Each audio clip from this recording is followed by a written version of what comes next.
Assalamualaikum warahmatullahi wabarakatuh. Selamat datang di Wistara Ahmad Channel.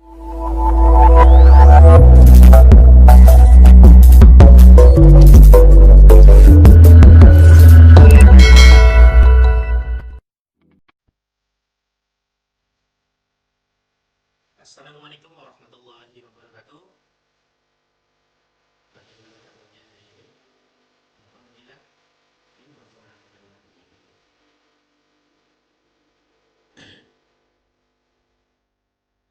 Assalamualaikum warahmatullahi wabarakatuh.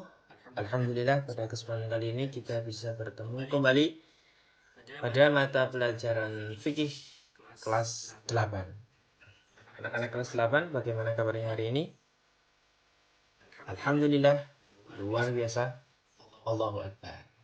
Semoga kalian dalam keadaan sehat walafiat dan selalu dalam lindungan Allah Subhanahu wa taala. Allahumma amin.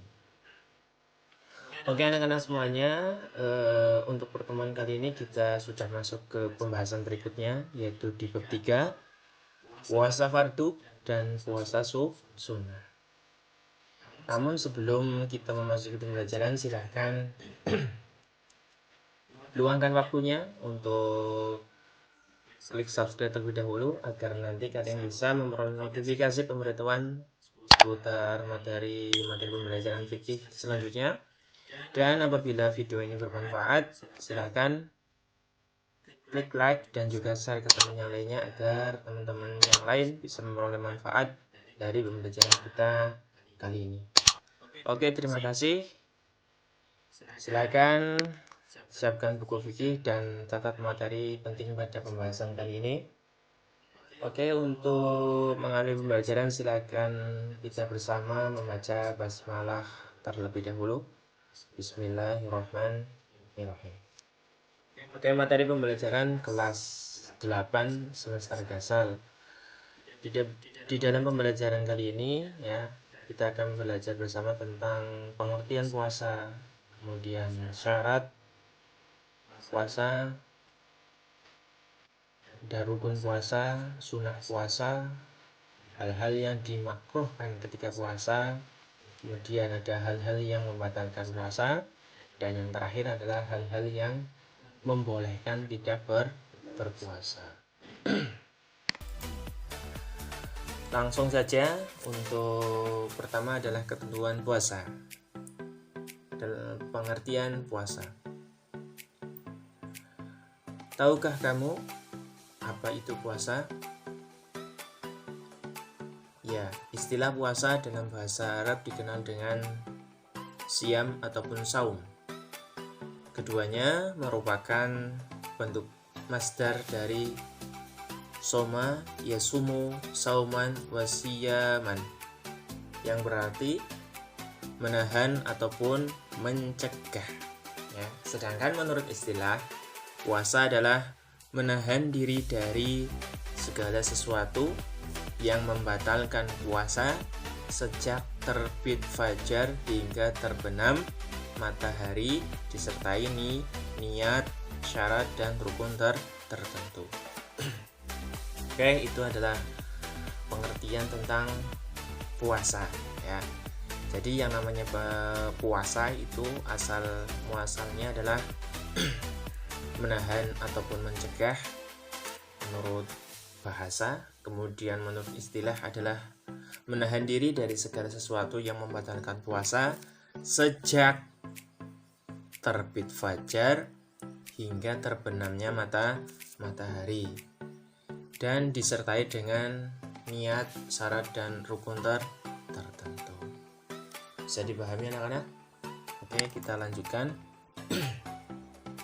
Kemudian Allah Subhanahu wa taala berfirman dalam Quran surat Al-Baqarah yang artinya adalah, dan makan minumlah hingga terang bagimu benang putih dari benang hitam, yaitu fajar, kemudian sempurnakanlah puasa itu sampai datang malam. Quran surat Al-Baqarah ayat ke 180 tuh. Kemudian yang kedua adalah syarat puasa. Syarat puasa ataupun syarat wajib puasa adalah segala sesuatu yang menyebabkan seseorang diwajibkan melakukan puasa. Muslim yang belum memenuhi syarat wajib puasa, maka dia belum dikenal kewajiban untuk mengerjakan puasa wajib. Ya. Adapun yang termasuk syarat wajib puasa antara lain yang pertama adalah Islam. Yang kedua, baligh ataupun dewasa. Yang ketiga, berakal sehat. Yang keempat, mampu. Ya, artinya adalah kuat melaksanakan puasa. Yang kelima adalah suci dari haid atau nifas, ya, khususnya bagi para wanita. Kemudian yang keenam adalah menetap ataupun mukim. Itu adalah 6 dari syarat wajib puasa. Yang pertama Islam, baligh atau dewasa, berakal sehat, mampu, suci dari haid nifas, ya, bagi wanita. Yang terakhir adalah mukim. Selanjutnya adalah syarat sah puasa. Ya, apa sih syarat sah puasa? Syarat sah puasa adalah kondisi yang harus dipenuhi oleh seseorang agar puasanya sah dan diterima oleh Allah Subhanahu wa Ta'ala. Apa saja syarat sah puasa? Ya, syarat sah puasa antara lain yang pertama adalah Muslim ataupun Islam. Yang kedua adalah mumayyiz. Mumayyiz adalah bisa membedakan yang benar dan yang buruk. Kemudian yang ketiga adalah suci dari haid atau nifas, ya, bagi para wanita. Yang keempat adalah berpuasa bukan pada hari-hari yang diharamkan puasa. Hari-hari yang diharamkan puasa antara lain adalah pada hari raya Idul Fitri, ya, hari Idul Adha, hari Tasyrik. Oke. Lanjut.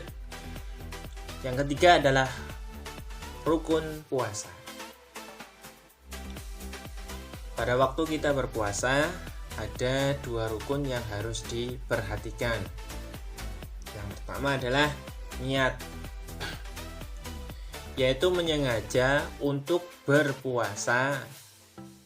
Ya, itu yang namanya niat, menyengaja. Kemudian niat puasa yaitu adanya kesengajaan di dalam hati untuk menjalankan puasa semata-mata karena Allah. Kemudian rukun yang kedua adalah meninggalkan segala sesuatu yang membatalkan puasa mulai terbit fajar hingga matahari terbenam sampai datang waktunya berbuka puasa. Itu 2 rukun puasa, ya. Yang pertama niat, yang kedua adalah menahan segala sesuatu yang bisa membatalkan puasa. Oke, bisa dipahami. Lanjut. Yang keempat adalah sunnah puasa. Selain melaksanakan hal-hal yang wajib, kita juga dianjurkan melaksanakan amalan-amalan sunnah untuk mendapatkan kesempurnaan ibadah kita. Adapun amalan-amalan sunnah tersebut antara lain yang pertama adalah makan sahur. Ya, makan sahur itu termasuk dalam sunnah puasa. Yang kedua adalah mengakhirkan makan sahur. Berikutnya, menyegerakan berbuka setelah waktu maghrib tiba. Yang keempat, membaca doa ketika berpuasa. Kemudian yang kelima, memberi buka puasa ataupun tafsir syahim. Berikutnya, meninggalkan hal-hal yang akan menghilangkan nilai puasa.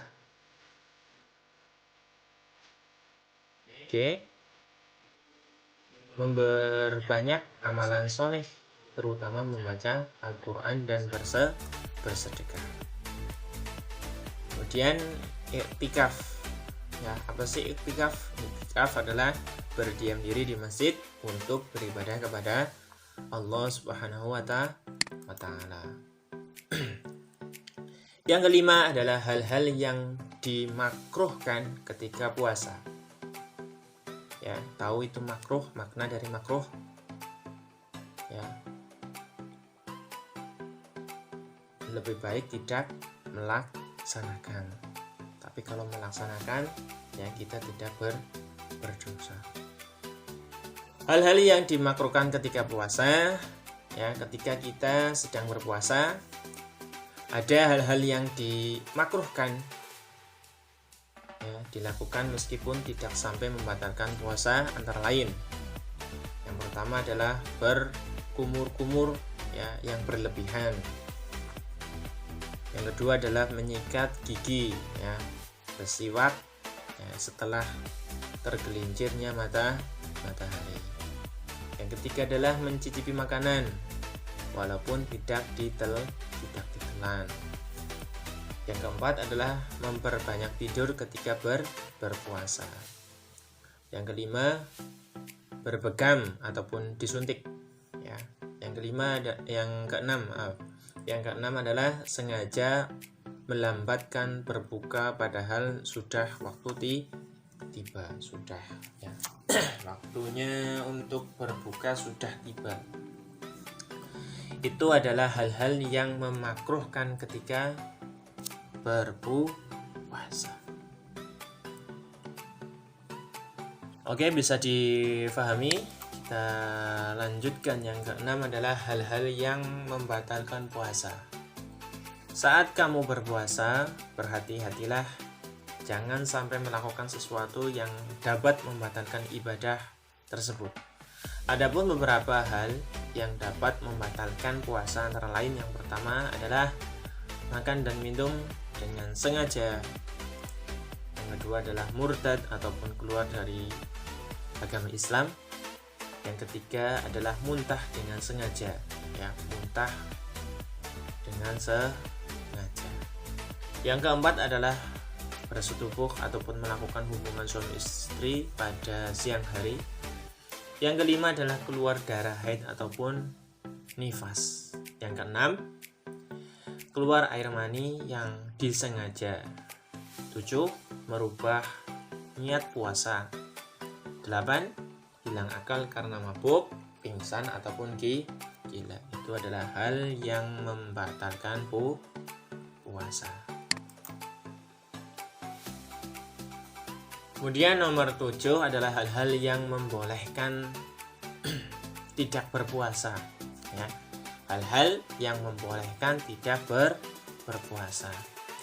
Melaksanakan puasa di bulan Ramadan merupakan kewajiban setiap muslim yang tidak boleh ditinggalkan. Namun karena halangan ataupun uzur yang tersebut, ada yang tidak dapat dilaksanakan ataupun tidak dapat melaksanakannya. Ya, kesulitan-kesulitan yang menghalangi puasa ini disebut dengan uzur syar'i. Orang yang mendapat halangan ataupun uzur tersebut diperbolehkan tidak berpuasa. Ya, halangan yang menyebabkan puasa Ramadan, ya, dikodok pada hari-hari lainnya, yaitu pertama, boleh tidak berpuasa tetapi harus mengkodok puasanya, ya, yaitu yang pertama adalah orang sakit yang jika dipaksakan berpuasa sakitnya akan bertambah parah. Maka agar tidak bertambah parah, ya, diperbolehkan tidak berpuasa. Yang kedua, dalam perjalanan jauh ataupun musafir. Jika berpuasa yang bersangkutan akan menemui kesukaran, ya, jarak perjalanan yang memperbolehkan meninggalkan puasa Ramadan sama dengan jarak yang memperbolehkan mengqadha sholat ataupun masafah qashar. Yang ketiga adalah khusus bagi wanita haid dan nifas juga merupakan halangan berpuasa yang mewajibkan qada.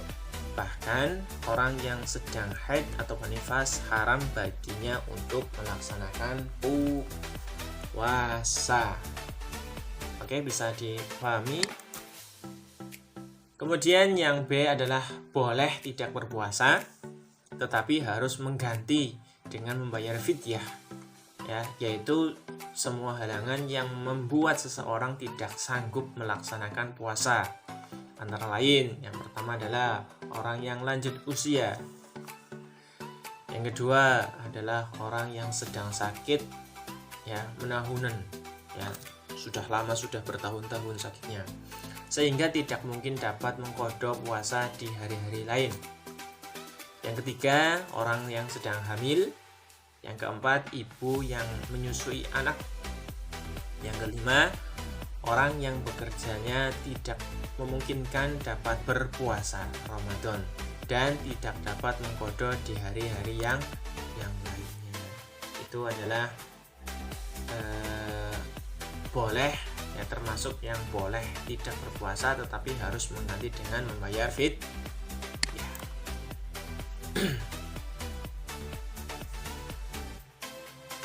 Oke, di sini saya tampilkan tabel untuk qada dan fidyah, ya, untuk pelaksanaan puasa Ramadan, ya.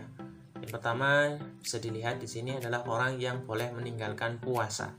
Ya, ada anak kecil, ada gila tidak disengaja, ada gila yang disengaja, sakit yang ada harapan sembuh, sakit yang tidak ada harapan sembuh, ya, dan lain sebagainya. Kemudian di sini adalah tabel qada dan fidyah, ya. Yang pertama ada anak kecil. Nah, anak kecil, ya, anak kecil itu, ya, diperbolehkan tidak puasa dan tidak usah mengqadha dan membayar fidyah. Kemudian orang gila tidak disengaja, ya, gila yang tidak disengaja maka tidak mengqadha dan tidak membayar fidyah. Kemudian gila disengaja, ya, harus mengqadha puasanya dan tidak harus membayar fidyah. Kemudian sakit yang ada harapan untuk sembuh, ya, bisa, ya, harus mengqadha, ya, puasanya, kemudian tidak usah membayar fidyah.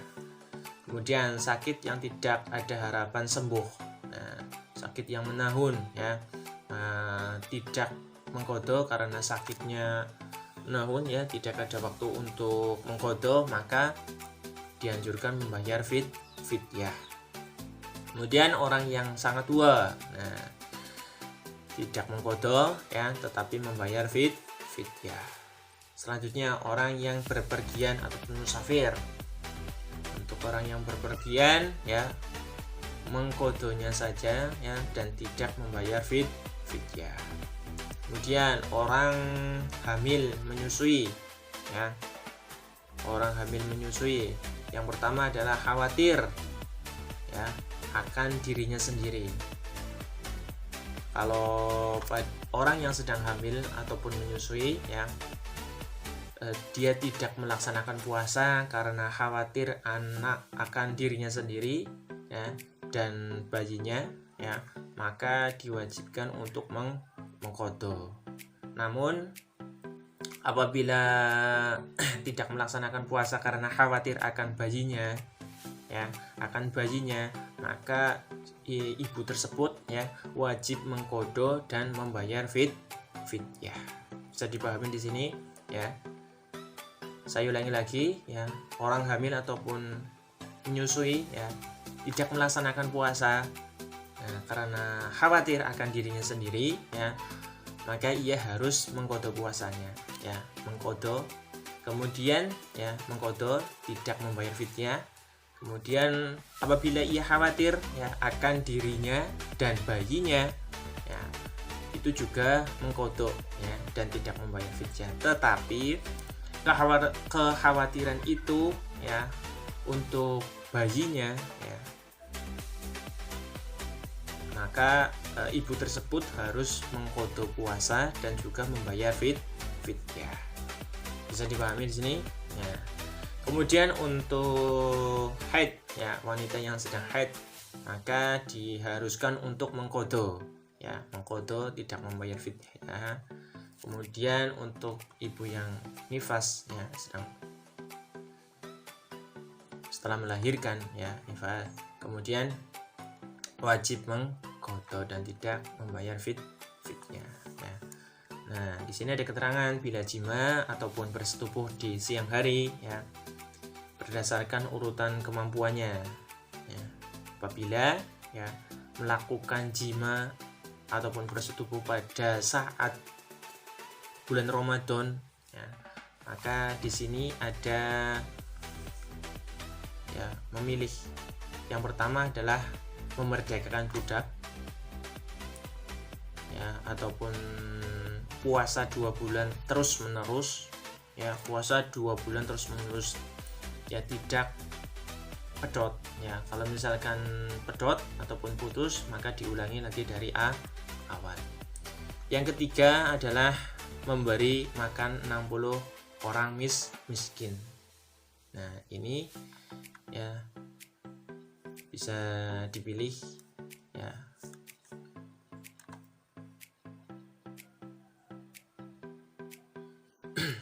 Itu adalah tabel untuk pelaksanaan kodo dan fidyah pada puasa bulan Ramadan.